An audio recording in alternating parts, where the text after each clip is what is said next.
오늘도 또 이와 같이 방송으로 예배를 드릴 수밖에 없는데요. 이 시간 방송이지만 그래도 각 가정에서 가족들끼리 모여서 예배드리시는 여러분들 모두 위에 우리 하나님의 크신 은혜와 축복이 평소보다 모였을 때보다 더 크게 그리고 더 많이 임하시기 바랍니다. 그건 여러분들이 지금 비록 같이 모여있지는 못하지만은 지금 어떤 마음으로 예배드리느냐에 달려 있는데요. 신령과 진정으로 하나님 앞에 예배드리시는 귀하고 복된 시간 되시기 바랍니다. 네, 우리 하나님의 말씀은 마가복음 14장 22절에서 24절의 말씀이 되겠습니다. 우리 같이 보시겠습니다. 그들이 먹을 때 예수님께서 떡을 가지사 축복하시고 떼어 제자들에게 주시며 이르시되 받으라 이것은 내 몸이니라 하시고 또 잔을 가지사 감사하기도 하시고 그들에게 주시니 다 이를 마시며 이르시되 이것은 많은 사람을 위하여 흘리는 나의 피 곧 언약의 피니라. 아멘. 오늘이 또 순환주간, 순환주일인데요. 순환주일을 맞이해서 예수님께서 제자들과 마지막으로 식사하셨던 그 말씀을 중심으로 우리가 예수님의 이 순환과 십자가 그리고 대신 죽으심이 무엇을 말하는지를 같이 한번 생각해 보도록 하겠습니다. 배를 말하는 겁니다. 전체 이건 이제 거시적인 그와 같은 안목이고요. 그 다음에 나무는 이제 그 중에 숲이라고 하는 그 전체 속에 들어와 있는 부분을 말하는 겁니다. 그건 이제 미시적인 그런 이제 안목이에요. 우리가 가지고 있는 도구 가운데 보게 되면은 망원경이라고 하는 게 있습니다. 그건 멀리 보는 거고 또 요즘 이제 우주 공간까지도 이렇게 보는 과 같은 참 아주 멀리 거대하게 전체를 보려고 하는 그런 망원경이 있는가 하게 되면은 지금 코로나 사태 때문에 지금 우리가 이렇게 고생하고 있는데요.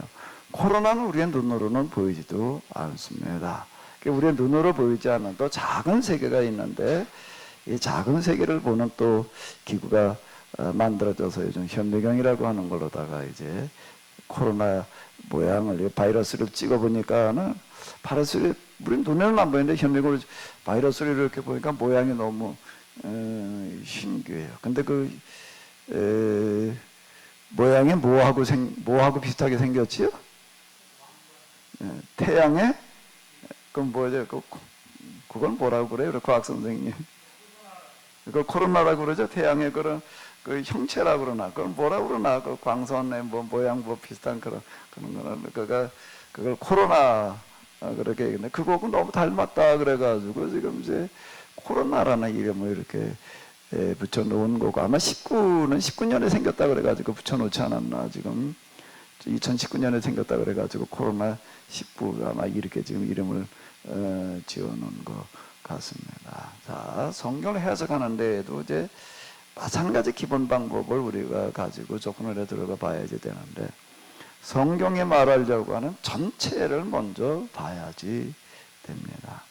그리고 나서 그 다음에 또 뭘 봐야 되나 오늘 우리가 읽은 마가복음 14장 22절로부터 24절에 있는 예수님께서 그 제자들과 마지막 식사에서 하셨던 그 말씀 이제 6월절 식사를 이렇게 하셨는데요. 보통 6월절 식사는 뭘 가지고 하게 되어 있는가 하게 되면 양을 잡아가지고 양고기를 가지고 이렇게 하게 되어져 있습니다. 구약의 6월절에도 이렇게 보게 되면은 양을 잡아가지고 이제 양고기를 먹는 어떤 그런 식사를 그 6월절 때 최초 6월절 때 이렇게 했어요. 그 당시 유대인들도 유월절 그러게 되면 다 이제 양으로 제사를 드리고 그리고 이제 그 고기를 가지고 이제 식사들하고 이제 그러는 게 그 당시에 일반 식사였는데, 그런데 예수님께서는 유월절 때 그런 걸 가지고 양이나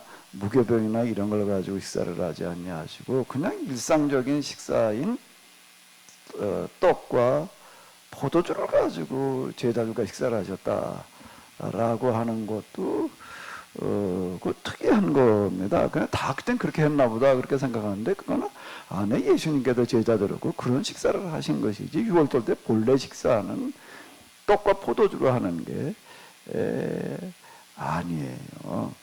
이제 당시 유월절에 예루살렘에 왔던 사람들도 다 이제 성전에 가서 이제 제사를 드리고, 그리고 그 고기를 받아가지고 와가지고서 이제 그걸로다가 주로 이제 저녁부터 시작해가지고 해 넘어갈 때부터 시작해가지고 밤 12시까지 유월절 식사는 조금 잠깐 하다가 마는 게 아니에요. 그러나 이제 유월절 절기를 기리는 어떤 이제 그런 시간을 식사를 하면서 이제 이렇게 가지는데, 지금도 이스라엘 사람들은 그 비슷하게 유월절 식사를 하고 있습니다.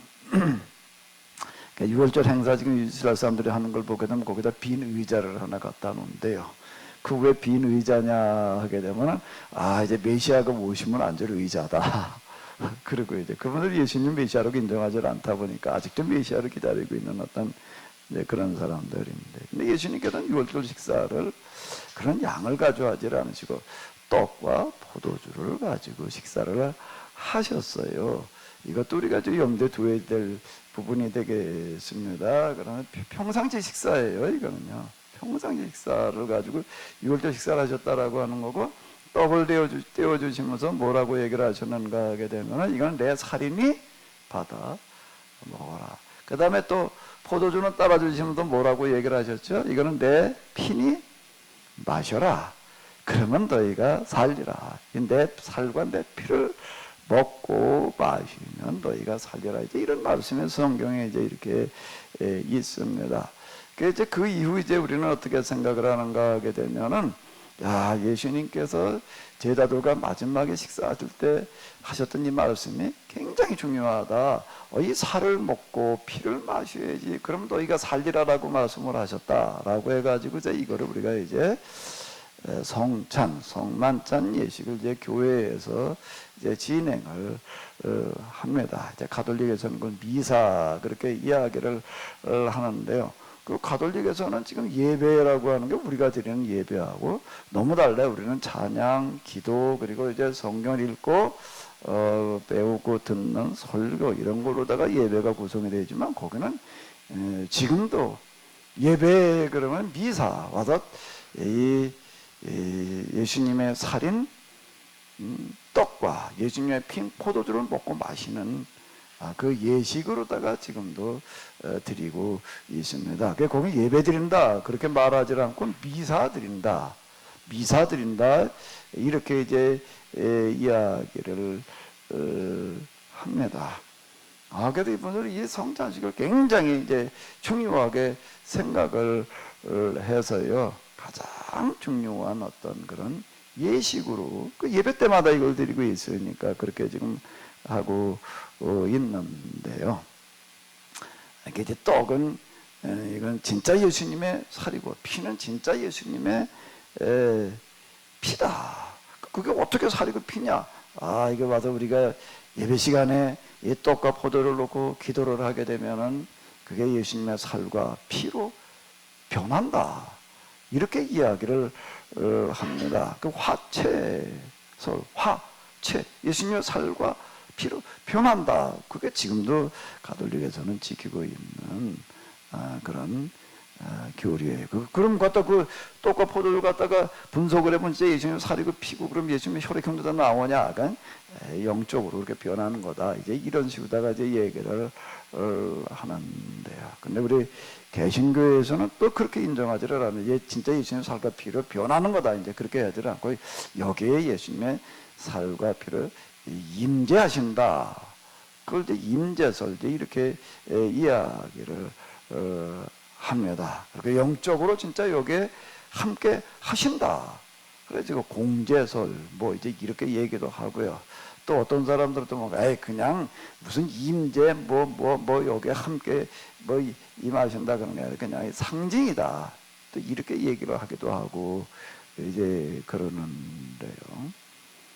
그래서 우리 개신교에서도 가톨릭처럼 매 예배를 다 미사로 드리지는 않지만은 이제 이걸 또 중요하게 여겨가지고 매 절기 때마다 또는 이제 요즘에 와서는 어떤 추세인가 하게 되면 한 달에 한 번은 최소한 아예 성찬 예식을 거행해야 된다. 뭐 이런 얘기들을 하고 있습니다. 이게 우리의 왜 그런가 하면 구원받는 것과 직접 관련되어져 있는 예식이기 때문이다. 이렇게들 이제 얘기들을 하고 있는데요.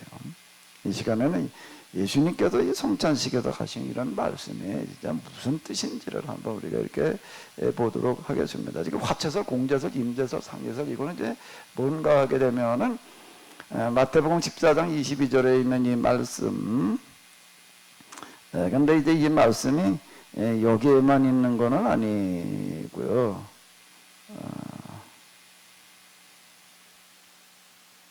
마태, 마가, 누가 여기에 이제 이렇게 다 있는데요. 마태,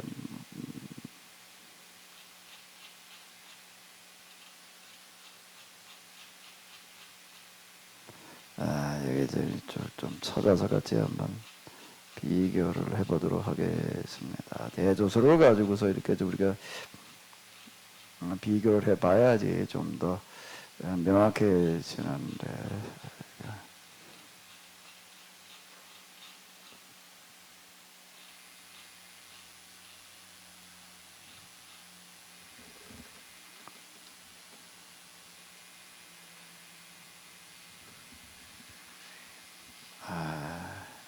죄송합니다. 미리 좀 찾아놨어야 되는데.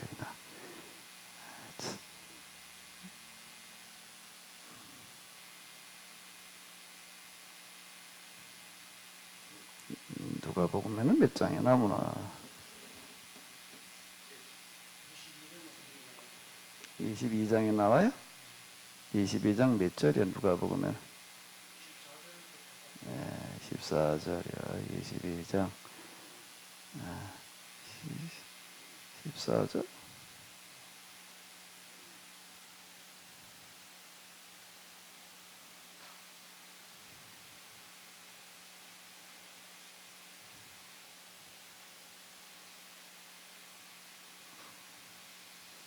여기에는 이 말씀이 이렇게 되겠습니다. 마태복음에는 26장 20절부터 나오고요. 마가복음 14장 17절부터 이제 있고, 누가복음 22장에 있습니다. 이걸 이제 우리가 같이 이렇게 좀 비교를 해볼 텐데요. 지금 우리가 생각하는 화채설, 공제설, 임제설, 이거는 요 말씀을 가지고 이제 여기서 예수님께서 이렇게 말씀하셨다. 그러니까 이제 이렇다. 이제 요렇게 얘기를 하는 겁니다. 자, 근데 여기서 지금 이렇게 얘기한 거는 예수님께서 말씀하신 성경에서 이야기하거나 많은 것들 가운데 들어있는 한 부분이에요. 그러면 이제 이 부분을 우리가 제대로 이렇게 이해를 하려면은 뭐를 먼저 알아야 되냐면 뭐를 먼저 알아야 되는 거죠? 성경이 말하고 있는 전체라고 하는 것 속에서, 성경이라는 전체 속에서 기독교 신앙이라고 하는 전체 속에서 이 말씀은 도대체 무슨 뜻이냐인데 이걸 좀 우리가 생각을 해봐야지 됩니다. 자, 그러면 전체 속에서 이걸 보려면은 그러면 도대체 뭐부터 생각을 해봐야 되느냐라고 할 때에 그건 어떻게 할 수밖에 없는가 하게 되면 성경 처음으로 가가지고서 이제 우리가 같이 한번 생각을 해봐야지 되는데요. 자, 창세기 1장의 창조의 이야기, 그리고 창세기의 그 흐름, 창세기 출애굽기 이제 이쪽에서 얘기하고 있는 전체 흐름 속에서 한번 이제 이렇게 보도록 하겠습니다. 자, 창세기 1장 1절을 보게 되면 뭐라고 나와 있죠? 태초에 하나님이, 우리 다 같이 읽어보실까요? 태초에 하나님이 천지를 창조하시니라. 네, 그리고 이제 창세기 1장은 하나님께서 세상을 만드시는 그런 이야기가 이제 쭉 나오고 있습니다. 쭉 이렇게 보시게 되면 하나님께서 이제 빛을 만드셨습니다. 빛이 있으라 하시니 빛이 있었고, 여기 그러고 나와요. 이제 빛이 하나님 보시기에 좋았더라. 하나님께서 빛과 어둠을 나누사 하나님이 빛을 낮이라 부르시고 어둠을 밤이라 부르시니 저녁이 되고 아침이 되니는 첫째 날이니라. 그리고 둘째 날은 이제 또 물을 나누시는 그런 이야기. 그 다음에 이제 셋째 날 심에는 채소, 나무, 열매 쭉 이렇게 이제 6일 동안 세상을 만드시는 이제 그런 이야기들이 나오고 있습니다. 첫째 날, 둘째 날 이렇게 쭉 이제 세상 모든 것을 이제 이렇게 다섯째 날까지 만들어 놓으시고, 그리고 여섯째 날은 뭐라고 이야기를 하시는가 하게 되면은, 자, 우리의 형상과 모양을 따라서 사람을 만들자. 사람을 만드는데 어떻게 만드는가 하면 남자와 여자로 만들자라고 이제 얘기해서 사람을 만들어 놓으시고 복을 주시는 그런 이야기가 나오고 있습니다. 쭉 이런 얘기가 나오는데, 이 창조의 이야기, 그동안 우리는 그냥 하나님께서 세상 만드셨다 그냥 이렇게만 생각을 했는데요. 자, 여기 이렇게 보게 되면 여기 이제 만드신 분이 있고 만들어진 이제 피조물도 이제 이렇게 있습니다. 빛이 있으라, 그렇게 빛이 있었어요. 이제 그리고 해와 달과 별들은 이제 또 만들어 놓고 있으라. 하나님께 말씀하신 대로 그대로 다 되어졌다라고 하는 건데요.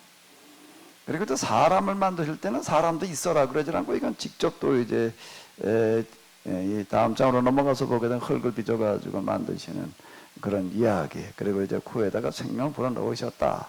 그리고 또 사람에게 또 이제 말씀하시는 그런 이야기, 여기서 이렇게 보면 복을 빌어주시는 그런 이야기가 이렇게 나오고 있는데요. 자, 이런 이야기들은 뭔가 하면 하나님과 모든 만물과의 관계를 이야기를 하는 거예요. 만물과의 관계 이야기인데, 하나님과 창조주, 하나님과 피조물 만물의 관계 이야기인데, 그 관계를 만드신 분과 만들어진 만물의 그 관계를 뭐라고 부르는가 하게 되면은 계약이라고 그러는 거예요. 그 관계를 다른 말로다가 설명을 하면은 그 관계를 뭐라고 그런다고요? 계약이라고 하는 거예요. 근데 세상 모든 다른 만물, 사람을 제외한 모든 만물, 하나님께서 있으라, 있으라, 있으라 그냥 있는 거예요. 근데 사람에게는 있으라라는 그런 식으로다가 말씀하지를 않고 직접 만드시고, 그 다음에 코에다가 생명을 불어 넣으시고, 그것도 어떻게 하면 하나님의 모양과 형상을 따라 이제 이렇게 이야기를 하셨습니다. 이건 뭔가 하면 하나님과 사람의 관계는 특별한 관계라는 거예요. 하나님의 모양과 형상을 따라 만드셨다라고 하는 거는 뭔가 하면 사람에게는 특별한 관계인데, 이건 무슨 관계인가 하면 그 관계는 어떤 관계라고 이렇게 얘기를 하죠? 어떤 관계일까요? 인격의 관계다라고 하는 겁니다. 그래서 사람에게는 뭘 주셨는가 하면 인격을 주셨어요. 이건 판단력이 들어가 있고, 생각이 들어가 있고, 감정이 들어가 있고, 이런 것들이 들어 있는 거예요.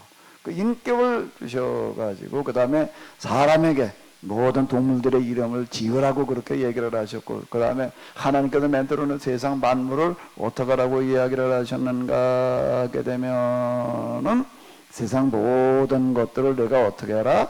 다스려라, 정복해라라고 하는 거를 이거 파괴하라라고 하는 것들을 잘못 이렇게 받아들이고 그러는데요.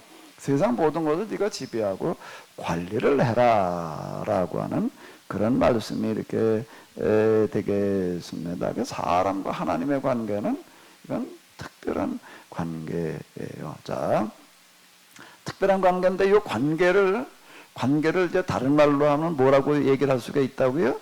계약. 그럼 사람과 이제 계약을 좀 더 구체적으로 맺으시는 그런 이야기가 이제 나오고 있습니다. 그게 뭔가 하게 되면은 3장, 2장으로 넘어가게 되면 하나님께서 이제 뭘 만들어 놓으시는가 하게 되면 에덴 동산 중앙에다가 뭘 만들어 오셨다고요? 선악을 알게 하는 나무를 만들어 놓으셨어요.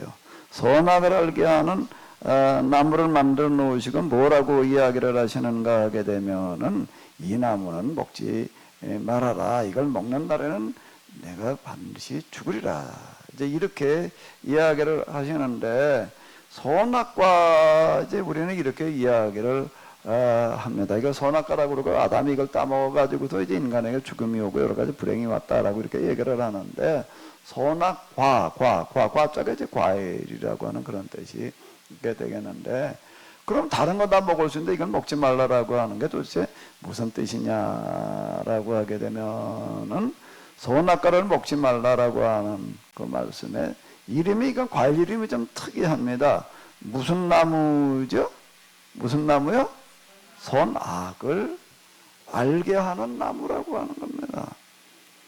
다른 모든 나무나 식물이나 또 동물에게 선악을 가르칠 방법이 없어요. 우리 여기서 개를 이렇게 키우는데 개 나름대로 대단히 영리하고 그런 부분이 있어요.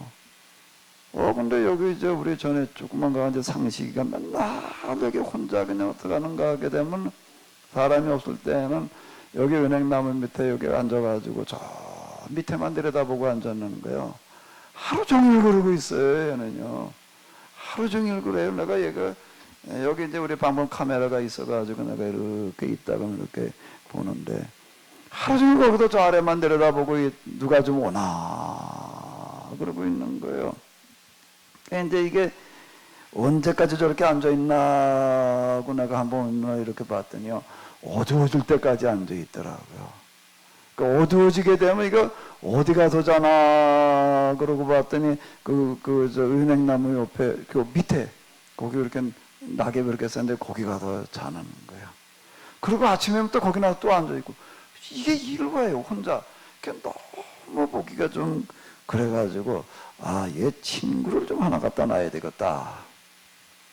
그래가지고 그걸 친구를 하나 구해오려고 혼자 그러고 앉아있으니 그것도 어떤 또 어떻게 굴러온 강아지 하나가 또 조그만 놈의 그 옆에 와가지고 그 친구를 해줬었는데 그놈 또 죽었어요. 그 허용 강아지 뭐 하나 있었잖아요. 그 오늘날 보니까 또 죽었더라고. 둘이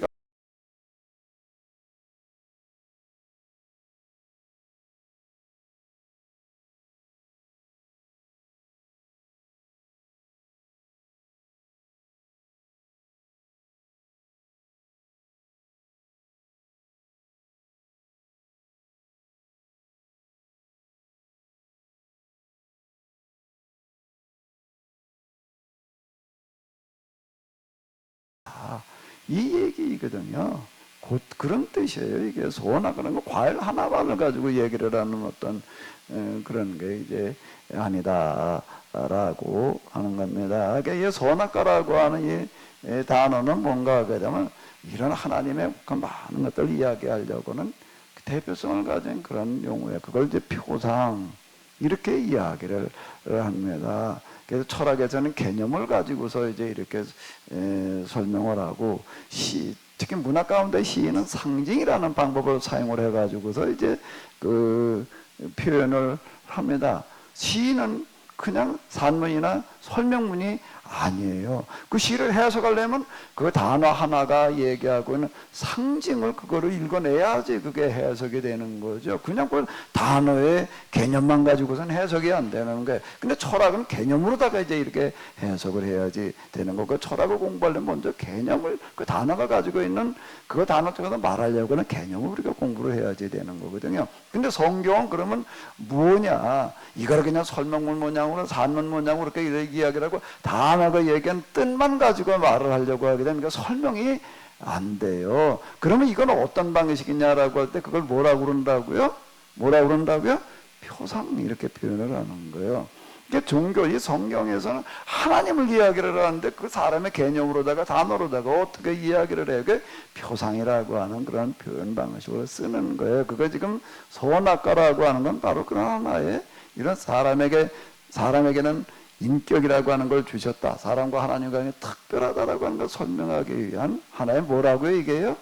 표상이에요. 표상으로 이해를 하셔야지 된다라고 하는 겁니다. 그럼 아담이 선악과를 따먹었다라고 하는 건 열매 하나를 따먹었다. 생각을 해봐요. 하나님께서 그래 겨우 그래 사람에게 구하시는 게 여러 가지 열매를 만들어 놓고 딴 거 다 먹어도 돼. 근데 이건 먹지 마라. 그걸 얘기를 하셨겠어요. 그러니까 그걸 통해서 얘기하려고 하는 게 있는 거예요. 근데 이걸 먹었다는 얘기는 무슨 얘기인가 하게 되면 양심을 저버렸다. 선악을 무시하는 그런 삶을 살게 되어졌다라고 하는 그런 뜻이 이렇게 되는 거예요. 그 얘기는 뭔 얘기가 되는가 하게 되면은 하나님과 모든 피조물의 관계는 무슨 관계라고요? 무슨 관계라고 그랬죠? 계약의 관계. 근데 그 어떻게 했다는 거예요? 그 계약을 이렇게 어떻게 했다는 거예요? 어겼다는 거예요. 그때 예언자들이 하는 이야기가 이제 뭐라고 얘기를 하는가 하게 되면 세상의 모든 산천초목들 그리고 모든 동식물들, 저 하늘 날아가는 저런 새들, 들에 자라는 모든 풀들은 다 어떻게 하는가 하면 계약대로 살아가고 있다는 겁니다. 근데 유독 사람만의 그 계약대로 살지를 않는다. 이렇게 얘기를 하는 거예요. 예수님께서 말씀하시는 것도 보게 되면 공중 나는 뭘 봐라? 새를 봐라. 또 들에 자라는 뭘 봐라고 얘기를 하시죠? 백합화를 보아라. 백합화는 지금 우리 들판에 이렇게 퍼져 있는 그래서 민들레. 전 민들레가 아마 백합화하고 좀 비슷할 것 같아요. 백합이 우리가 생각하는 그런 큰 백합 이게 아니고요. 가보니까 조그만 그 크기가 좀 민들레 꽃 정도 크기밖에 안 되더라. 근데 그것도 빨간색이고 그건 엄청나게 많아요. 지천에 좀 널려 있는 어떤 이런 거는 누구나가 다 하는 거예요. 그걸 봐라. 그건 다 계약대로 살지 않냐? 그런 뜻이 되는 거예요. 예수님께서 말씀하신 어떤 이런 건 너희들이 계약대로 살아야 된다. 이런 말씀이 이렇게 되는 건데요. 근데 아담이 이제 이거를 어겼다라고 하는 겁니다. 그 아담에게 이제 주어지는 그런 이제 형벌, 그 여기 마귀가 와가지고 이제 꼬시기 해가지고서 이걸 먹었다라고 하는 건데 이제 뭐라고 얘기를 하시는가 하게 되면 이렇게 얘기를 하시는 거예요. 너가 이제 내가 먹지 말라고 한 선악과를 먹었으니 너는 어떻게 되는가 하게 되면 뭐예요? 계약을 어겼으니 이제 계약에 어긴 대가를 너는 이제 치를 수밖에 없다라고 이렇게 얘기를 하시면서 뭐라고 얘기를 하는가 하게 되면 이렇게 얘기를 하시는 거예요. 자, 요 구절을 먼저 한번 읽어보실까요? 땅은 너로 말미암아 저주를 받고. 여기서 얘기하는 땅은 저는 흙만을 말하는 게 아니에요. 흙만을 말하는 게 아니라 이 땅이라고 하는 어떤 이런 거가 사실 모든 이 우리가 생명의 어떤 생존의 기반이 되는 어떤 이런 거잖아요. 그 성경에서 얘기하는 땅이라고 하는 거는 굉장히 이제 중요하게 이렇게 생각하는데 땅의 저주를 받았다라고 하는 건 뭔가 하면 이 땅이라고 하는 게 이 세상 모든 거라고 하는 게 내가 너를 위해서 만들어 놓았었는데 내가 이렇게 잘 살아갈 수 있도록 행복하게 살아갈 수 있도록 만들어 놓았는데 그런데 이제 그게 어떻게 되는가 하면 너 때문에 이제 이 땅에 다 이제 힘들게 됐다. 저주를 받았다. 그 저주받은 거가 구체적으로 뭐가 어떻게 된다는 얘기가 되는가 하면 그 뒤에 구절을 한번 읽어보시도록 하겠습니다. 너는 평생에 수고하여야 소산을 먹으리라. 그러면서 이제 그 뒤에 하시는 그런 말씀이 여기까지 한번 읽어보시도록 하겠습니다. 땅이 내게 가시덤불과 엉겅퀴를 낼 것이라. 내가 먹을 것은 밭의 채소인즉 내가 흙으로 돌아갈 때까지 얼굴에 땀을 흘려야 먹을 것이니라.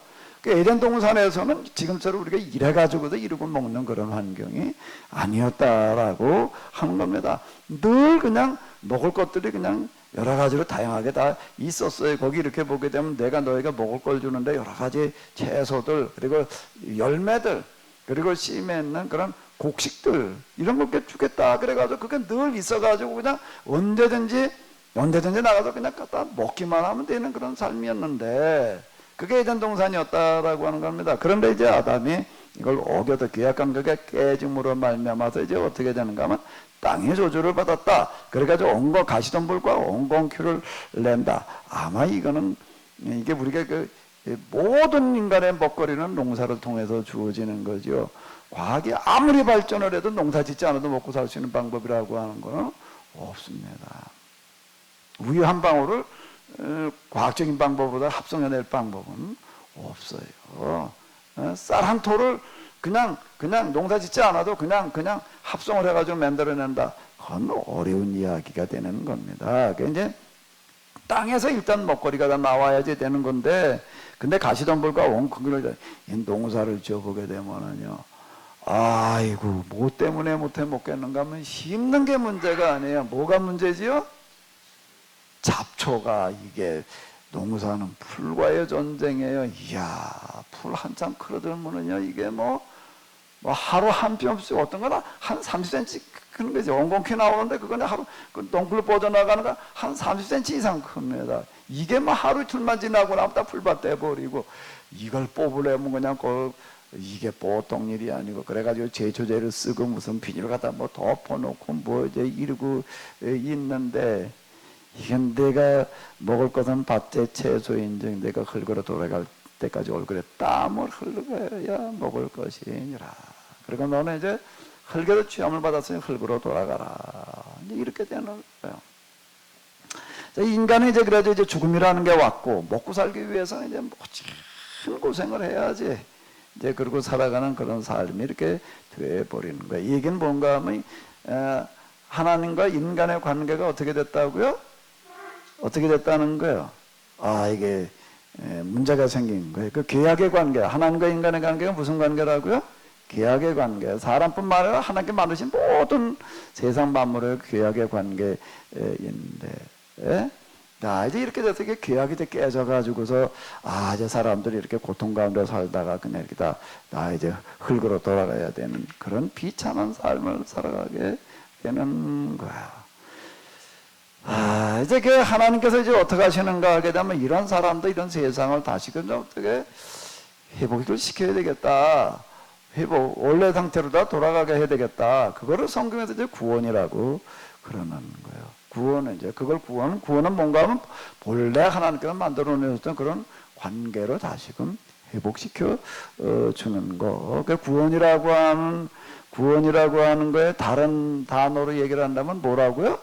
구원을 다른 단어로 얘기를 하면 뭐가 제일 가깝다고요? 회복이에요. 하나님의 창조를 다른 말로 하게 되면 또 뭐라고 얘기할 수 있다고요? 관계.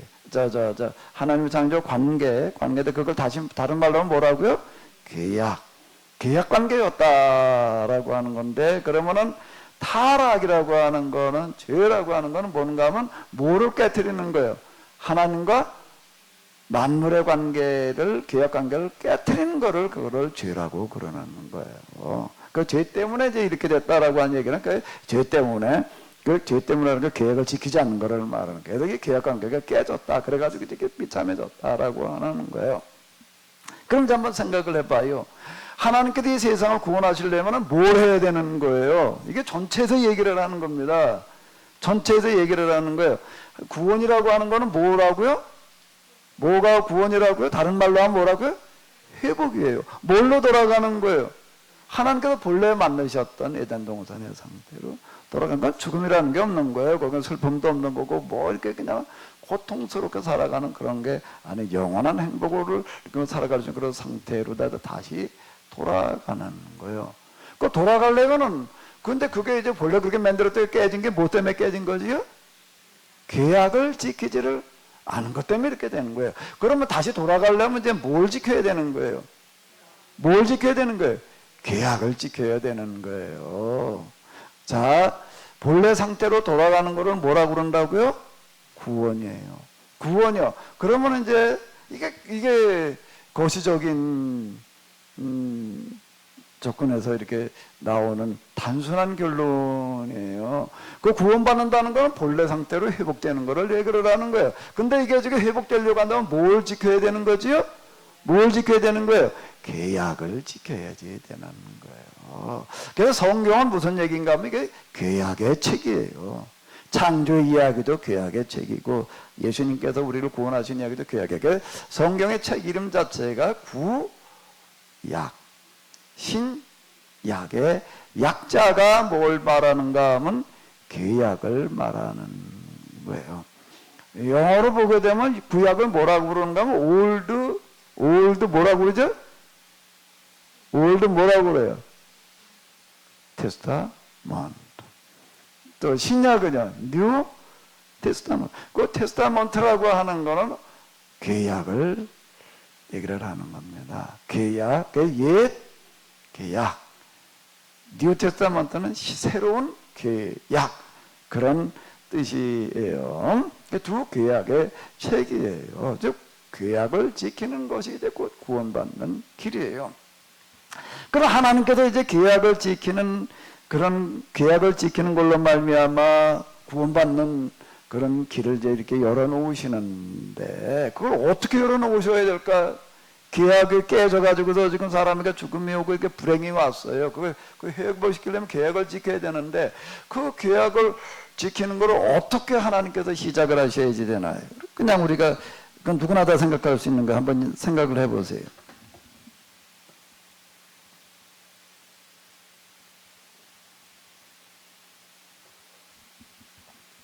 사람에게 뭘 주셨죠? 사람에게 계획에는 없어요. 동심으로는 물론 더 없고요.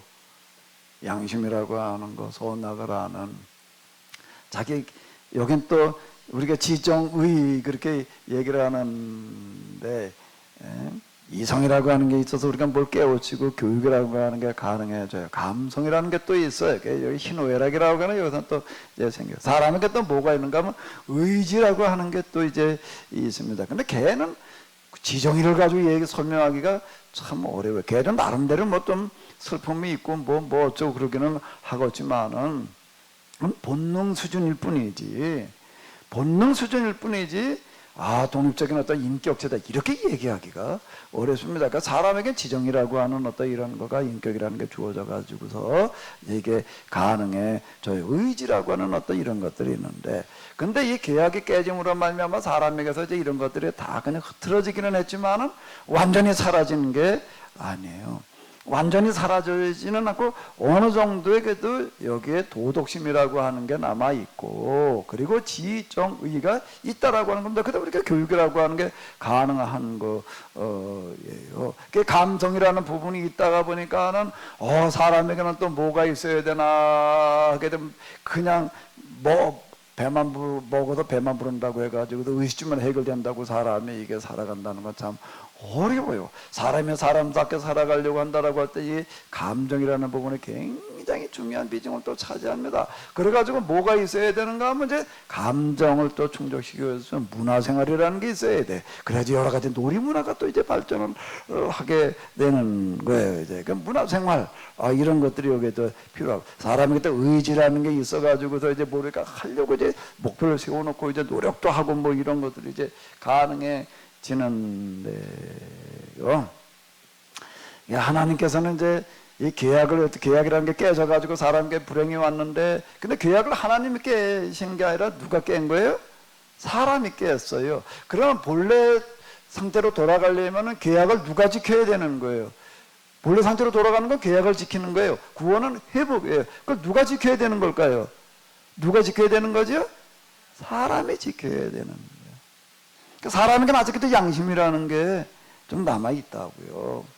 지정이라고 하는 그런 기능이 남아 있어요. 사람에게 주어진 양심이라고 하는 거고, 그리고 지정이라고 하는 어떤 인격을 가지고, 그래도 사람이 이게 선하게, 그래도 악하게 살지 말고 선하게 살아야 된다라고 하는 그런 생각을 가지고 선하게 양심대로 살려고 하는 그런 사람이 있는 거예요. 하나님께서는 어떻게 하셨는가 하게 되면, 세상에 살아가고 있는 사람들 가운데에서 본래 하나님께 다 나름대로 선하게 살려고 그러고, 나름대로 그래도 더 인격적으로 살려고 그러고, 나름대로 양심대로 살아가려고 이제 그러고 있지만, 선하게 살려고 그러지만, 그 중에서 그래도 본래 계약의 정신대로 살려고 하는 사람이 있는가를 이제 이렇게 쭉 보시는 거예요. 쭉 보시는데, 그 중에서 이제, 이 사람은 그래도 본래 계약 정신으로다가 살아가려고 그러는구나 라는 사람 하나 이제 찾아내셔서, 그래서 계약을 지키는 운동을 이제 이렇게 펼쳐나갈 수밖에 없어요. 그게 구원의 길이 아주 단순한 거예요. 쭉 찾아보시다가 하나님께서 그런 사람을 하나 찾으셨어요. 그 창세기 몇 장에 나오죠? 그 얘기가요? 12장에 나와요. 12장에 나오는가? 여호와께서 아브라함에게 이르시되 라는 그런 구절이 이렇게 나오고 있는데, 그건 무슨 얘기인가 하면, 여호와께서 비로소 이제 그런 사람, 그래도 본래 하나님의 계획, 계약의 정신대로 살아가려고 하는 사람 하나 찾으셨다. 여호와께서 아브라함에게 이르시자는 얘기는 그 이야기가 되는 거예요. 그런데 이 사람은 믿음의 조상, 그렇게 얘기를 해요. 이 사람이 그걸 진짜 믿어요. 그러니까 성경에서 얘기하는 믿음이라고 하는 거는 뭘 가지고 믿음이라고 이렇게 얘기를 하는가 하면, 하나님이 계신다는 걸 믿는 거, 예수님께도 우리를 위해 돌아가셨다는 거, 그리고 그 예수님을 통해서 죄 사함 받고 구원받는다는 걸 믿는 거, 그냥 이렇게만 우리가 생각을 하는데, 믿음이라고 하는 거는 뭔가 하게 되면, 아브라함을 가르쳐 믿음의 조상이라고 그런다라고 하는 건, 이 사람은 뭔가 하면, 그래도 사람이 타락돼가지고 도덕심과 양심이라는 게, 의지력이라는 게 다 상실되긴 했지만, 그래도 본래 하나님의 말씀대로 그 계획대로 계약대로 살아야 된다라고 생각을 했다라고 하는 겁니다. 그렇게 생각하는, 그렇게 판단하는, 그렇게 살려고 하는 그 인격 활동의 전반 모든 걸 가리켜도, 그거를 성경에서는 뭐라고 그런다고요? 믿음이라고 그러는 거예요. 믿음이라고 하는 것에 대해서 국어사전에서 나오고 있는 그런 단어의 개념하고 성경에서 얘기하는 단어하고는 달라요. 아까 선악과라고 하는 거를 제가 뭐라고 그래요? 선악과라는 단어가 아까 제가 뭐라고 그랬지요? 표상이라고 그랬어요. 그걸 통해서 얘기하려고 하는 독특한 개념이 그 안에 들어가 있는 거예요. 독특한 의미가 거기에 들어가 있어요. 믿음도 마찬가지예요. 믿음도 하나의 단어이기는 단어인데, 그거는 문학에서 쓰는 단어, 철학에서 쓰는 그런 단어와는 달리 여기서 쓰고 있는 단어는 뭔가 하게 되면, 아까 제가 그런 거를 뭐라고 그랬다고요? 표상이에요. 성경에 나오고 있는 모든 단어들은 다 표상이라고 이렇게 보셔야지 되는 거예요. 그걸 문학적으로 가면 해석을 하려고 그러고, 그걸 철학적 개념으로만, 단어로만 해석을 하려고 그러면 이게 잘 안 돼요. 그게 될 수가 없어요. 이게 아브라함이 믿음의 조상이었다는 거는 하나님에 대해 의심하지 않았다. 그거는 사전적인 의미이고, 그런 걸 가지고 믿음이라고 그러는 게, 아니, 믿음의 조상이라고 하는 건 하나님께 본래 만드신 그 계약대로 살려고 하는 그런 사람이었다라는 그런 뜻이 되는 거고요. 그럼 본래 하나님께 만드신 계약대로 산다는 게 무슨 얘기가 되는가 하게 되면은 요런 얘기가 되는 거예요. 자, 여기 보게 되면 요런 말이 나오고 있습니다. 한번 읽어보시도록 하겠습니다. 땅의 모든 족속이 너로 말미암아 복을 얻을 것이니라. 내가 너를 큰 민족을 이루고 내게 복을 주고 내 이름을 창대하게 하리. 너는 복이 될지라. 아주 복이 된대. 내가 너에게 복을 주겠다는 얘기가 아니라 너에게 복이라는 거야. 이게 계획성의 복의 근원이라고 이렇게 되는데, 이건 아예 그냥 복이라고 그래요. 내가 너 복이 되게 하겠다는 거예요. 그래가지고 모든 사람에게 이제 어떻게 하는가 하게 되면, 너를 축복하는 자에게는 내가 복을 내리고 너를 저주하는 자에게는 내가 저주하리니. 아니, 이게 무슨 얘기야 이게. 이건 성경은 독특한 표현 방법을 쓰고 있어요. 이건 표상으로다가 표현을 하고 있기 때문에, 이건 문자대로만 해석을 하려고 그러게 되면 이게 이상한 말이 돼버리고 말아요. 아브라함을 축복한 사람은 복을 주고 앞으로 저주한 사람은 저주를 내린다는 게 무슨 얘기가 되는 걸까요? 네가 생각하는 것처럼 네가 그렇게 참 본래 계약의 정신대로 이렇게 살아야 된다고 생각하는데, 그렇게 사는 사람은 어떻게 되고 복을 받고, 그런데 그렇게 하지 않고 네가 생각하는 것처럼 네가 살려고 하는 것을 살지 않는 사람은 저주받을 수밖에 없다라는 그런 얘기가 이렇게 되는 거죠. 자, 요 얘기가 되는 겁니다. 그래서 요거 아브라함을 뭐라고 그러는가 하면 복의 근원, 이렇게 이야기하는 게, 아브라함이 하려고 하는 방식대로 살면 다 복받고 살 수밖에 없다. 이제 그런 얘기예요. 그게 이제 계약이에요. 그래서 아브라함을 하나님께서 찾아내셨어. 그러고 나서는 어떻게 하는가 하면, 아브라함이 생각하고 있는, 아브라함이 살아가려고 하는 것처럼 사는 사람들을 이제 모으는 거예요. 그런 사람은 모아야 되는데 이게 쉽지를 않아요. 쉽지를 않은데 어떻게 하는가 하면, 그런 걸 누가 알아야지. 그렇게 또 뭐 그렇게 누가 가르쳐 주는 사람이 있어야지. 그런데 아브라함이 여러 아들들을 낳고 또 조카도 있고 그러고 종들도 있었는데 열심히 가르쳤는데 별로 다 그렇게 아브라함이 얘기하는 대로 하려고 그러지를 않아. 그러다 보니까 하나님께서 어떻게 하셨는가 하면, 아브라함의 특별한 아들을 하나 주셨어요. 누굴 주셨지? 9살에 얘기를 하다 100살에 낳은 아들이 뭐예요? 이삭. 이삭이라고 하는 건 뭔가 하면은, 하나님께서 아브라함에게 이삭을 주셨다는 그런 말씀 무슨 얘기가 되는가 하면 아브라함이 살아가려고 하던 그런 믿음대로 살아갈 수 있는 그런 후계자를 두셨다라는 그런 이야기가 되는 겁니다. 그 이삭이 또 그 다음에 어떻게 했는가 하게 되면 또 아들을 낳는데 에서와 야곱을 낳았어요. 그에게 또 열심히 가르쳐요. 야, 사람이 이렇게 살아야 되는 거야. 계약의 법대로 살아야 되는 거야. 그 두 아들을 낳아가지고 얘기는 둘 다 그렇게 살았으면 좋을 텐데 그게 또 안 되는 거예요. 큰 아들은 싫대. 그런데 작은 아들은 그래도 이 말씀대로 살겠다라고 그러는 거야. 그러니까 아브라함이 누구를 낳았어요? 이삭을 낳았어요. 이삭은 누구를 낳았어요? 에서를 낳았다고 그러나요? 에서는 안 낳나? 여기서 낳았다라는 그런 얘기는 뭘 낳았다는 얘기는 가면 이런 믿음대로 살아가는 사람을 낳았다. 그런 얘기가 되는 게 생물학적인 믿음을 말하는 게 탄생을 말하는 게 아니라 믿음의 탄생을 말하는 게 아브라함이 누구를 낳고요? 이삭을 낳고 이삭은 누구를 낳고요? 야곱을 낳고 야곱은 누구를 낳았나? 누구를 낳았어요? 12아들을 낳았대요. 12아들이 아브라함에게도 아들이 몇 명 있었나 하게 되면 한 8명쯤 돼요. 이삭만 있었던 게 아니에요. 근데 그 중에도 이삭만 됐어요. 이삭은 또 아들이 몇이에요? 둘인데 야곱만 그 말씀대로 살게 해놨는데 야곱이라는 사람은 대단한 사람이야. 네 여자를 통해 가지고도 아들을 며칠 낳았는가 하면 12을 낳았는데 야곱이 12아들을 낳았다는 얘기는 성경에 낳았다는 얘기는 우리가 지금 자식 낳는 그걸 말하는 게 아니에요. 이건 표상이에요. 다시요. 뭐라고요? 표상이에요. 그러니까 12아들을 낳았다는 건 무슨 얘기가 되는 거예요? 12아들을 다 어떻게 만들어 놨다고요? 믿음대로 규약법대로 살게끔 하는 자식들을 만들어 놨다는 거예요. 그 야곱이라는 사람이니까 대단한 사람이에요. 이 사람은요. 이래가지고 야곱의 아들들이 이제 그 후손들을 이제 뭐가 되는가 하면 한 공동체가 이렇게 만들어진 거예요. 그 공동체 이름을 뭐라고 부르나 하게 되면 야곱이 비로소 이제 이렇게 아브라함은 하나야. 이삭도 하나야. 근데 야곱은 12이나 그리고 후손들을 갖다 그렇게 만들어 놨어. 그 공동체 이름을 뭐라고 그러는가 하게 되면 아브라함이라고 붙이지를 않았어요. 이삭이라고 붙이지도 않았어요. 뭐라고 불러요? 야곱이라고 붙이는 거예요. 야곱이 그 이스라엘이라는 말, 이름을 바꾸잖아요.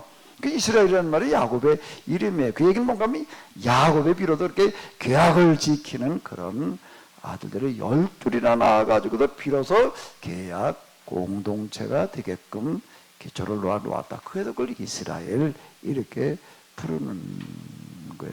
그 하나님께서 아브라함, 이삭, 야곱 12아들들을 왜 그렇게 성경에서 창세기 이야기는 그 얘기야. 이제 그 얘기를 하는 건가 하면 여기에 비로소 이제 어떤 사람들이 생겨났는가 하기는 하나님의 말씀은 계약의 법대로 살려고 하는 사람들이 생겨났다. 그래가지고 이제 그 사람들을 갖다가 이제 훈련을 시키는 거예요. 이제 야곱의 12아들들을 갖다가 훈련을 시키는데 하나님께서 어떻게 하시는가 하게 되면 요셉이라고 하는 거는 11번째 아들을 또 애굽에 이제 여러 가지 이렇게 내려가서 종으로 팔려가게 했다가 거기도 총리가 되게 하고 그 바람에 또 야곱과 12아들들이 다 거기 또 내려가서 이렇게 70여 명 내려가서 거기서 살면서 이제 공동체로 만들어지는 이야기가 이제 무슨 이야기가 하면 출애굽기의 이야기예요. 그러니까 400년 동안은 그냥 거기서 처음에는 괜찮았는데 나중에 노예 생활을 하면서 비로소 이제 하나님의 그런 계약 공동체가 만들어지는 그런 이야기가 되는 겁니다. 거기서 왜 400년 동안 종살이냐라고 하는 건 뭔 얘기가 되는가 하면 이 세상에서 사람이 살아갈 수 있는 아주 최악의 상태를 경험을 하는 거예요. 그게 뭐가 되는가 하면 최악의 상태를 경험하고 그들의 그 아픔과 고통이라고 하는 걸 뼈저리게 느낀 사람, 골수에 새겼다고 그래요. 그거를요. 그 사람이 뭐가 되는가 하면 비로소 이제 그러면서도 어떻게 되는가 하면 계약의 법대로 살아야 된다라고 생각하는 사람들이 비로소 이제 여기에 이 공동체의 기본적인 자격을 갖추게 되는 거죠. 그래가지고 그 사람들 불러내다가 이제 계약 맺는 이야기가 이제 출애굽기 이야기가 되는 거예요. 출애굽기 그리고 이제 이스라엘 사람들이 이제 거기서 계약을 맺고 광야에서 40년 동안 생활을 하다가 이제 또 훈련을 또 받아 이제 또 받고 가나안에 들어가 가지고도 비로소 어떻게 되는가 하면 계약의 법대로 살아가는 나라를 만들게 하시는 거예요. 그걸 가나안, 그래서 약속의 땅, 계약의 땅, 젖과 꿀이 흐르는 땅, 그런 이야기가 되는 거예요. 이 사람들 여기도 계약의 땅에 들어가도 계약의 법대로 살아야 돼. 이건 아니야. 그건 약속, 하나님께서 약속해 준 땅이야. 그 젖과 꿀이 흐른다는 얘기는 그 땅이 진짜 좋아가지고 이렇게 젖과 꿀이 저절로 벌벌 흐른다는 얘기가 아니라 거기서 젖과 꿀이 흐르는 그런 땅으로 만들어 내야 된다라고 하는, 젖과 꿀이 흐르는 땅이라는 거는 거기에 살아가는 모든 사람들은 다 에덴 동산에처럼 그렇게 다 행복하게 살아가는 그런 나라를 만들어 놓아야 된다. 그걸 젖과 꿀이 흐르는 땅, 요렇게 이제 부른 거예요. 젖과 꿀이 흐르는 땅도 뭐라고요? 그 뭐라고요? 무슨 표현이라고요? 무슨 표현이라고요? 그걸 다 표상이에요. 표상. 그러니까 우리 이거를 해석을 해내야지 되는 거예요. 이게 안 되게 되면 이걸 상징, 시를 해석하는, 상징으로 해석을 하는, 철학을 해석하는, 개념으로 해석을 하려고 그러면 이게 안 되는 거예요. 성경은 해석이 이렇게 그냥 아무렇게나 맡겨도 되는 그런 책이 아니다라고 하는 겁니다. 이 사람들이 이제 가나안에 들어가서 계약대로 잘 살았으면 좋았을 텐데, 이제 중간에 안 됐어요. 중간에 한번 계약이 깨졌다가 또 다시 회복되어졌다가 또 이제 다시 하나님께서 한 번 더 계획을 지킬 수 있는 기회를 주시는 거예요. 바벨론 포로라는 거예요. 나라가 망해가지고도 포로 끌려간 건 뭔가 계획을 지키지 않았기 때문에 이제 그렇게 됐던 거고, 거기서 또 이제 회당을 만들어 놓고 열심히 계약을 공부를 하고 그러니까 다시 한번 가서 해봐라 그러고 기회를 주셨던 얘기가 이제 돌아와서 나라를 다시 찾아가지고도 이제 살던 이야기. 그게 이스라엘 역사가 이제 여기까지예요. 그게 2000년 걸렸어요. 이런 얘기가요. 이제 아브라함부터 여기까지 2000년이 이제 이렇게 걸린 그런 이야기. 근데 예수님 당시에 와가지고 이스라엘 사람들이 또 너무나도 이제 신앙생활을 하기는 열심히 하는데 신앙생활을 안 하는 게 아니라 하나님을 안 믿는 게 아니라 잘못 믿는 게 문제가 되는 거예요. 이게요. 너무 다른 방법으로, 잘못된 방법으로 믿고 있어가지고 이 계약이 또 파괴될 위기에 처하게 되는 거예요. 하나님께서 마지막으로 경고하는 선지자를 보내신 게 이제 요한이야. 이제 세례 요한이라는 사람이 와가지고도 이제 그냥 크게 요단강가에서 얘기를 하고 이제 안 들어. 그 이제 예수님께서 이제 또 그 다음에 요한을 이어가지고 오셔가지고도 요한이 하던 그런 이야기를 이어가지고도 또 경고와 더불어 가지고 그 다음에 하시는 그 일이 있는데, 그게 뭔가 하면 이제 이스라엘 사람들은 말미암아 이제 계약이 완전히 깨져버리게 되는 거예요. 계약이 또 파기가 되버리게 된 거예요. 계약이 파기가 된다라는 건 구원받을 길이 없다라는 얘기가 되는 거야. 하나님께서 이스라엘 백성들을 갖다 먼저 이렇게 불러서 그들과 계약을 맺으신가, 너희는 내가 제사장 나라로 삼겠다. 이제 이렇게 얘기를 하시는 거예요. 이제 제사장 나라라는 이야기가 무슨 얘기가 하면, 제사장이라고 하는 거를 다른 뜻으로 하게 되면 무슨 의미가 들어있냐면 다리라는 거예요. 다리. 뭐라고요? 다리. 무슨 다리인가 하면 이런 다리를 말하는 게 아니고 저 개울 건너가는 다리를 말하는 거예요. 모든 사람들이 다 구원받을 수 있는 다리의 역할을 해라. 그런 뜻이 되는 거야. 너희가 세상에 가가지고도 하나님 말씀대로 사는 모범을 보여가지고 세상들은 다 그대로 살아가지고서 다 구원받게 해라. 너희가 이 말씀대로 정말 살기만 한다, 살려고만 한다면은, 살라고만 하면 내가 너희가 특별하게 함께 해가지고도 너희가 사는 그 삶에 젖과 꿀이 흐르게 하겠다. 현실적으로 겪고 있는 모든 문제들을 내가 어떻게 하는가 하면 내가 세상을 만들던 그런 능력으로다가 내가 그걸 다 해결해서 젖과 꿀이 흐르는 땅이 되게 하겠다. 그 성경에 보게 되면 초자연이라고 기적이라고 얘기하는 그런 이야기들이 많이 나오고 있는데, 그 이야기들은 뭔가 하면 계약 공동체 또는 계약을 지키려고 하는 사람이 계약대로 살려고 할 때 여기에 하나님과 함께 하시는 그런 이야기예요. 그냥 아무렇게나 일어난 이야기가 절대 아니고 계약과도 관련이 되어져 있는 겁니다. 한번 성경의 이야기는 그 초자연적인 기적이라고는 빼가지고서 한번 쭉 보세요. 다 그와 관련되어진 이야기예요. 하나님께서 계약 공동체에 함께 하셔서 계약 공동체로 하여금 계약대로 살아갈 수 있도록 도와주시는 그 이야기, 그 사건을 뭐라고 사람들이 부른다고요? 기적이라고 부르는 거예요. 근데 성경은 기적이라고 그러지를 않아요. 그냥 당연한 거죠. 하나님께서 하시는 일이지. 그렇게 함께 하시는 거를 임마누엘 이렇게 얘기를 하는 겁니다. 하나님께서 어디에 함께 하시는가 하면 하나님을 잘 믿는 사람 개인한테 함께 하지. 그 얘기가 아니라 계약을 지키는 그곳에 함께 하신다라고 하는 그런 뜻이 이렇게 되는 겁니다. 자, 이제 그 얘기, 이제 이게 전체적인 흐름이에요. 근데 이제 계약의 이스라엘 사람들이 이제 이거를 지켜서 이스라엘만이 아니라 세상 사람들 구원받겠는데 이게 이제 계약이 깨진 거야.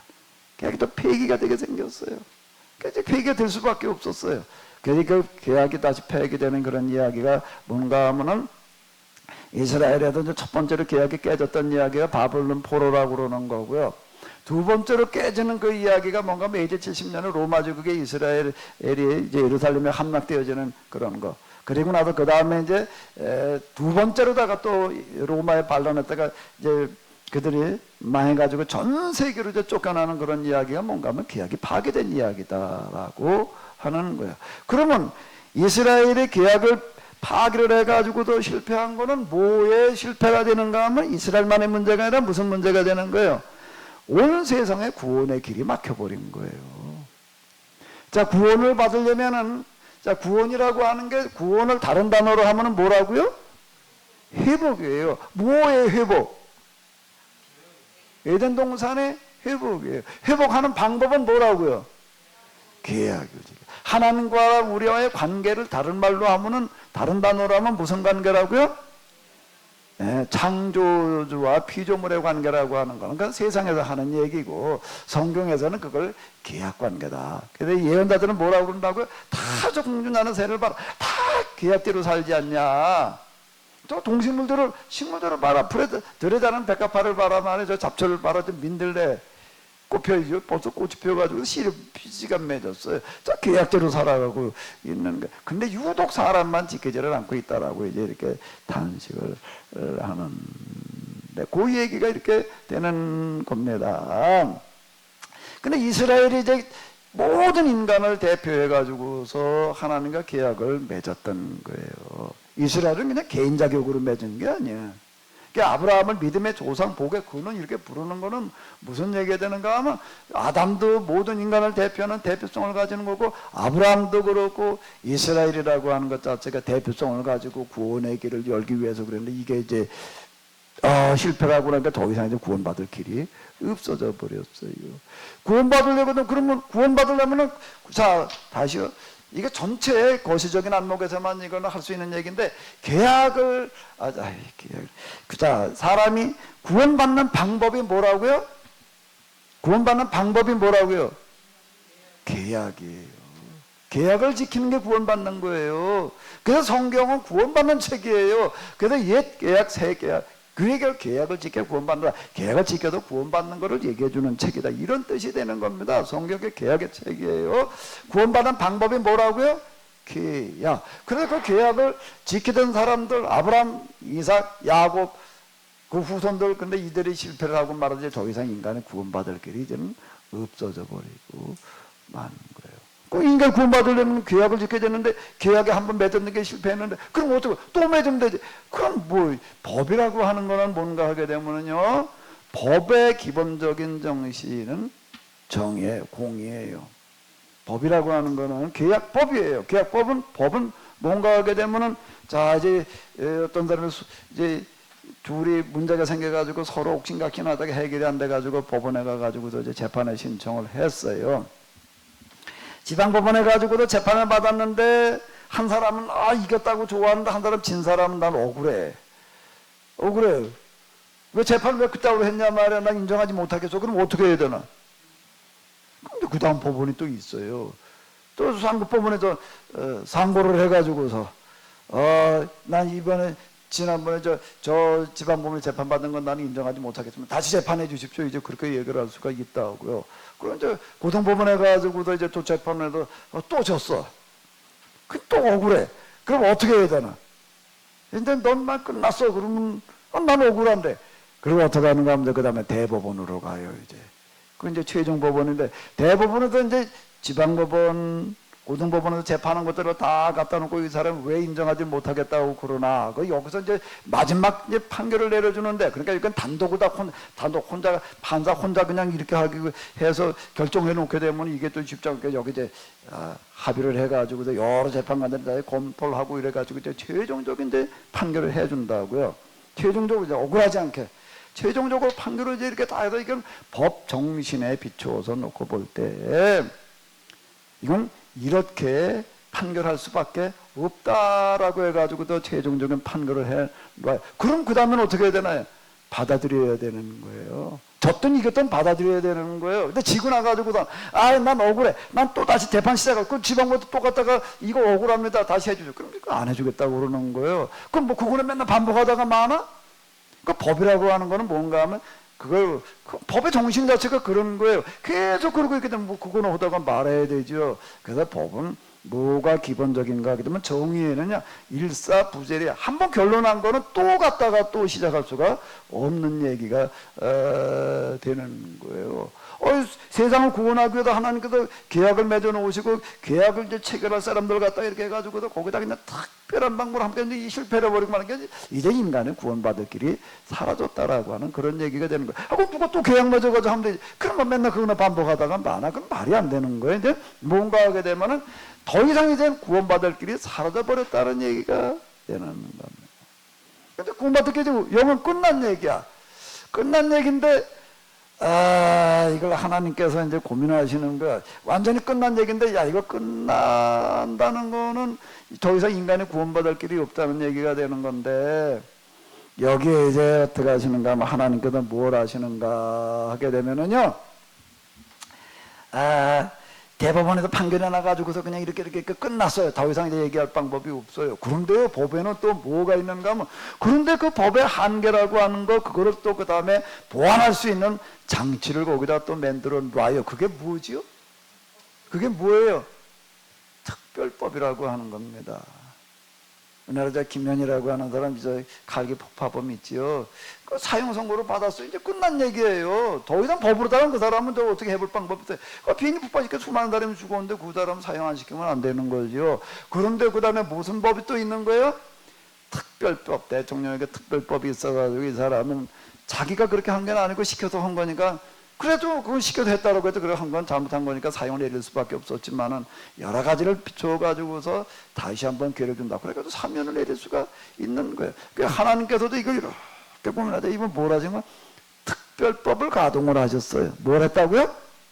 일반법 가지고는 더 이상 구원받을 길이 없어요. 그 특별법은 그것도 아무렇게나 막 적용하면 안 되는 거예요. 그냥 법에도 심판해 놓은 거 아무 때나 그냥 특별법을 다 뒤집어 놔버리면 그 장난이지. 그래서 특별한 법은 어떻게 하는가 하면 특별하게 적용을 하시는데, 그게 뭔가 하게 되면은 사람이래 가지고 다 죽을 수밖에 없으니 이제 하나님께서 어떻게 하시는가 하게 되면은 무슨 특별법을 발동을 하셨나 하면 내가 대신 죽자. 사람이 죽어야 될 그 죽음을 내가 가서 대신 죽자. 이렇게 하시는 거예요. 이건 절대 대충 만들어진 게. 하나님께서 어떻게 하시는가 하면 사람의 계획을 지키지 못해가지고 타락했다가, 근데 또 아브라함의 후손들과 계획을 맺었는데 이게 또 실패하고 났는데 더 이상 이제 구원받을 게 없어져 버렸는데, 이제 내가 그들의 책임을 대신 지자. 대신 지고 내가 사람으로 가서 사람으로 태어나가지고 그들의 대를 내가 대신 짊어지고 내가 대신 죽자. 아멘? 그게 예수님의 이야기예요. 그 예수님의 탄생이라는 이야기가, 성령 잉태라는 얘기가 그 얘기가 되는 건 하나님께서 인간 되셨다는 이야기가 되는 거예요. 예수님께서 세상 모든 죄를 대신 짊어지고 죽으셨다는 얘기는 무슨 얘기가 되는가 하게 되면은 계약을 지키지 못해서 다 타락을 했고, 또 그 중에서 또 뭔가 하게 되면 아브라함의 후손들이 계약을, 인간 대비를 이렇게 하는 게 계약을 맺었으니까 실패한 이 모든 것들을 책임을 예수님께서 대신 받으시고 어떻게 해야 되는가 하면 그 죄값을 치르시는 게 뭔가 하면 인간이 세상에서 인간으로 죽는 가장 고통스러운 죽음을 죽으시는 거예요. 거기가 어딘가 하게 되면 그게 뭐예요? 십자가예요. 십자가. 십자가는 예수님께서 세상 모든 죄, 무슨 죄? 막연하게 그냥 윤리, 양심, 도덕 어쩌고 저쩌고 이렇게 얘기를 하는데, 그렇게 얘기를 하면은 이게 정리가 안 돼요. 무슨 죄지요? 무슨 죄예요? 예수님께서 십자가에서 대신 짊어지고 돌아가신 죄가 무슨 죄예요? 계약을 지키지 못한 죄를 말하는 거예요. 계약을 지키지 못한 죄, 그 계약의 정신이라고 하는 건 뭔가 하면 아브라함에게 세상 모든 민족이 너를 통해서 구원받으리라는 얘기는 아브라함이 그렇게 생각을 했다는 얘기고, 계약법의 정신이라는 건 세상 모든 사람들이 다 잘 살게 만드는 그런 세상을 만드는 것을 얘기를 하는 건데요. 그런데 이제 이게 안 되는 거예요. 이게 실패한 그 모든 계약을 파기한 죄값을 대신 짊어지시고 돌아가시는 게 십자가예요. 예수님께서 세상 모든 죄를 짊어지셨다는 얘기는 이런 계약 파괴 죄를 짊어지셨다는 얘기가 되는 거예요. 그런데 예수님께서 대신 죽으심으로 말미암아 모든 사람이 구원받는다, 구원받을 수 있다는 얘기는 무슨 뜻이 되는 걸까요? 이제 구원이라는 얘기가 무슨 뜻이라고? 구원받는 방법이 뭐라고요? 자, 구원은 다른 단어로 하면 무슨 단어라고요? 회복. 구원받는 방법은 계약 실천이에요. 그러면 이제 봐봐요. 예수님께서 십자가에서 대신 죽으심으로 말미암아서 세상 모든 사람들이 구원에 이르게 되어졌다는 얘기는 뭐가 됐다는 얘기가 되는 걸까요? 무슨 얘기가 되는 거예요? 다시 한번 어떻게 되는 거예요? 세상에서 계약을 지킬 수 있는 길이 열렸다는 거예요. 구원받는 방법이 뭐라고요? 구원받는 방법이 뭐라고요? 이거는 거시적인 그런 안목 전체를 볼 땐 간단한 단순한 이치예요. 그러니까 예수님의 대신 죽으심으로 말미암아 이제 계약을 다시 한번 실천할 수 있는 기회가 생긴 거예요. 그래서 예수님께서 이제 12 제자를 데리고 다니시면서 그들을 3년 동안 그냥 열심히 교육시켜 놓으시고, 그리고 난 다음에 이제 죽으시고 난 다음에 그 12 사람들을 제자들 중심으로 해가지고서 예수님의 말씀, 계약법을 가르치신 거예요. 그 말씀대로 사는 공동체를 만들어 놓는 건 뭔가 하면 새로운 계약 공동체예요. 구약 성경에는 옛날 첫 번째 계약 공동체의 이야기, 신약 성경은요, 신약 성경은 예수님께서 오셔가지고 새로운 계약 체결에 길을 열어놓으신 거예요. 뭘 열어놓으셨다고요?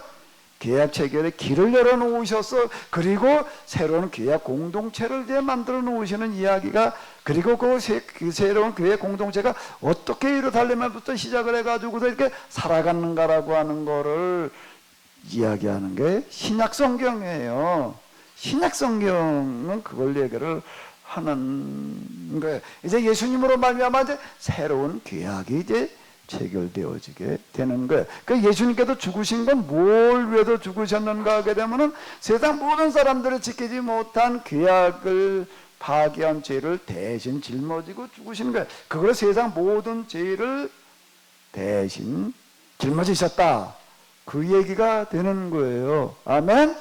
거기에 내가 계약 지키지 못한 것도 포함돼서, 나의 모든 죄를 대신 짊어지셨다는 얘기는 내가 계약을 제대로 지키지 못하는 그 모든 것들을 대신 받아주셔서 새로운 계약에 내가 이제 참여하게 됐다, 그 얘기가 되는 거예요. 이거 윤리도덕으로만 이해하려고 그러면 이게 이해가 안 되는 거예요. 그건 이제 미시적인 시각에서 보는 그런 게 되는 어떤 이런 거고요.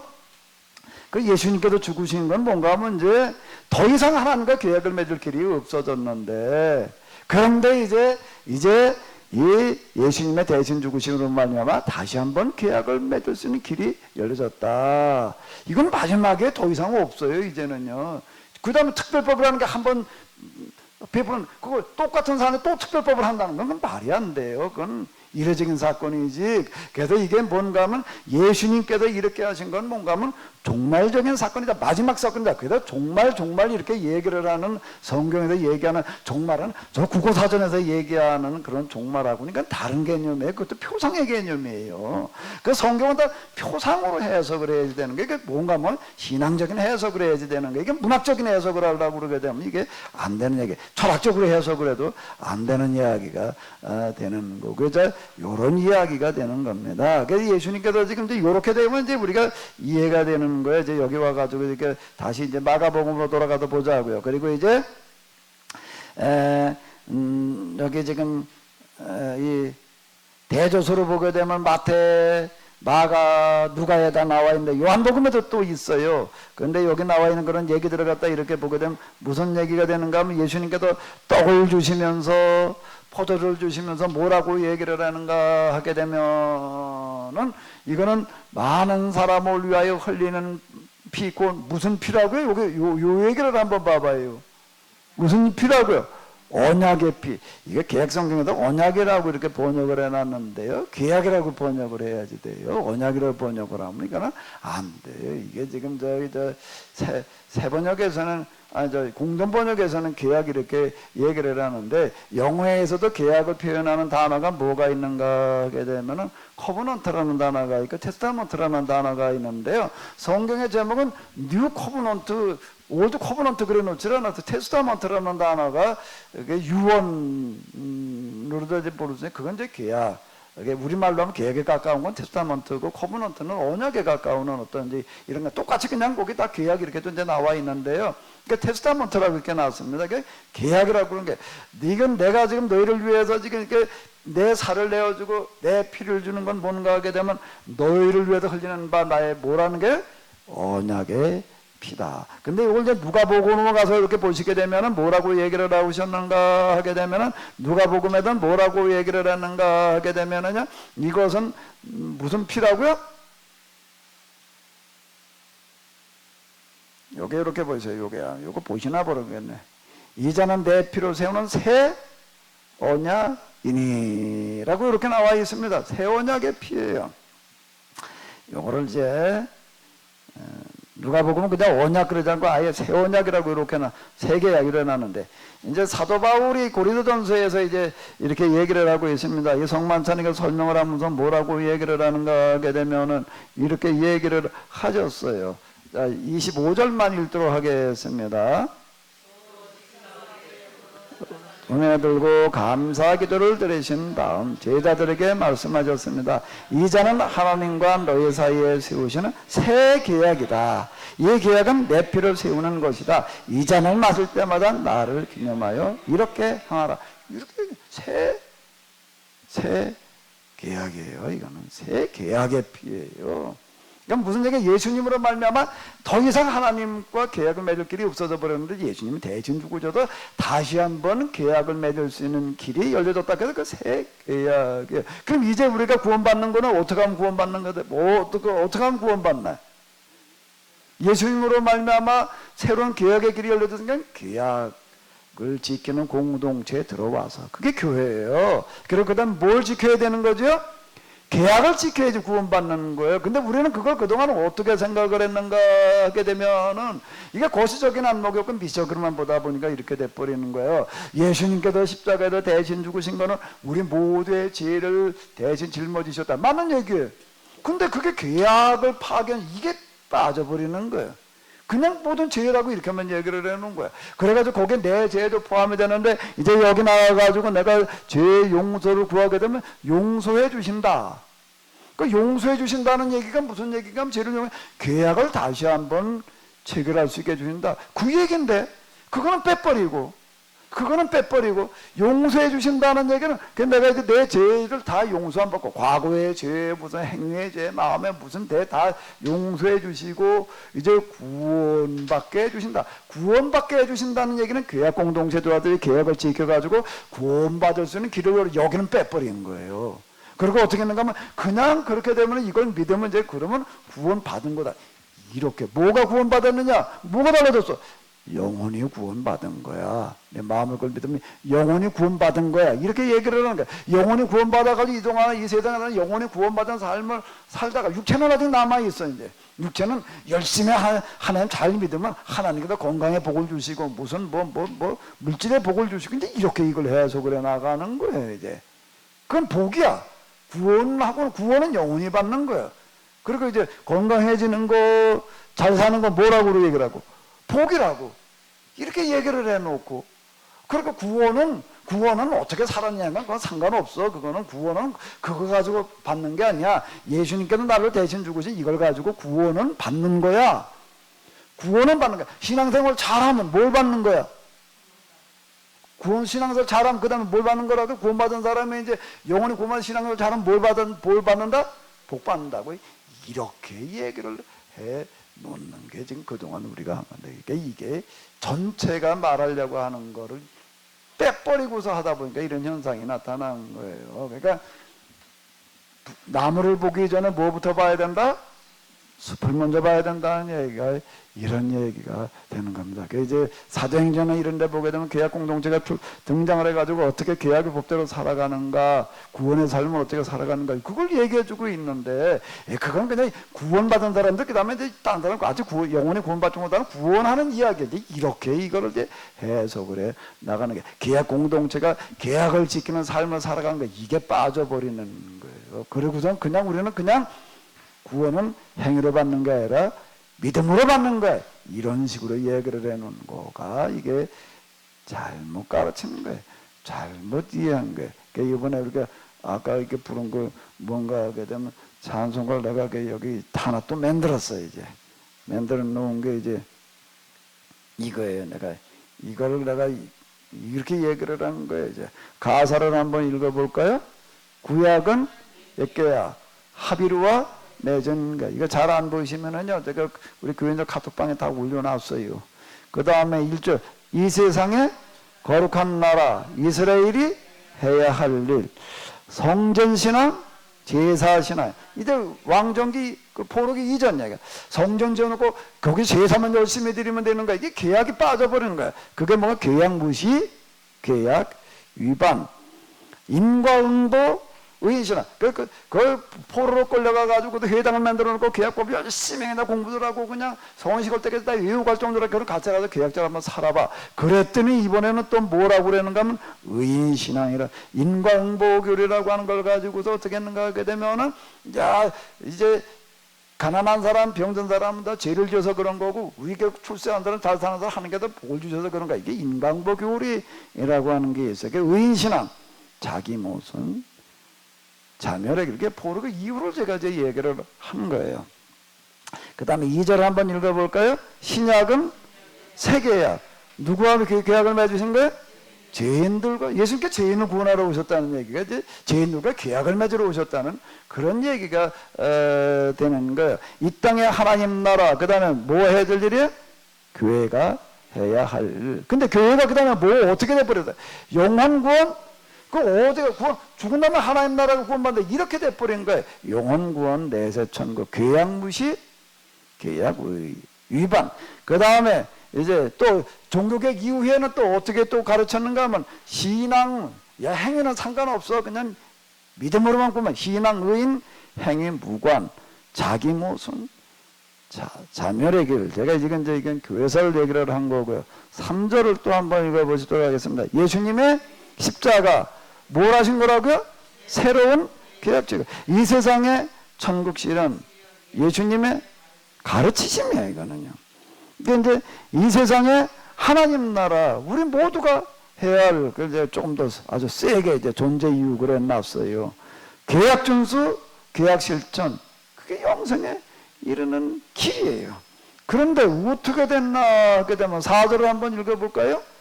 왜 그리도 무지했나, 그렇게도 몰랐었나. 몇 년 잘못 갔다고요? 2000년을. 이게 마가복음에서 제가 얘기한 게 이거 얘기한 거예요. 언제부터 잘못 갔냐, 거기 내가 교부들의 글을 갖다가 내가 딱 올려놓은 게 지금 이걸 얘기를 하는 게 첫 단추부터 잘못 껴졌었단 말이에요. 2000년을 잘못 갔네, 이제 와서 어찌하나. 생태 위기, 지금 코로나가 그냥 온 게 아니에요. 그러니까 누구 때문에 온 게 아니라 그냥 교회가 신앙을 잘못 가르쳐가지고 이 모양이 된 거예요. 이거 교회가 책임져야 돼, 이거는요. 멸종위기, 생태위기, 멸종위기, 우리 모두 자축한 일. 이제라도 계약실천, 전화위복, 이걸 이제 위기를 기회로 만들어갈 수 있는 유일한 길이다라는 걸로 다 지금 이렇게 만들어 놨는데요. 제가 얘기하려는 어떤 이런 전체를 좀 여기다 이렇게 담아 봤습니다. 우리가 순환주간을 맞이했고, 또 우리가 순환주간 기도를 좀 해야 될 텐데, 우리 좀 성경을 다시 이해하고 다시 회복하는 그런 기회가 돼야 될 줄로 믿습니다. 조금 시간이 갔지만은요, 이거 좀 한번 우리 불러볼까요?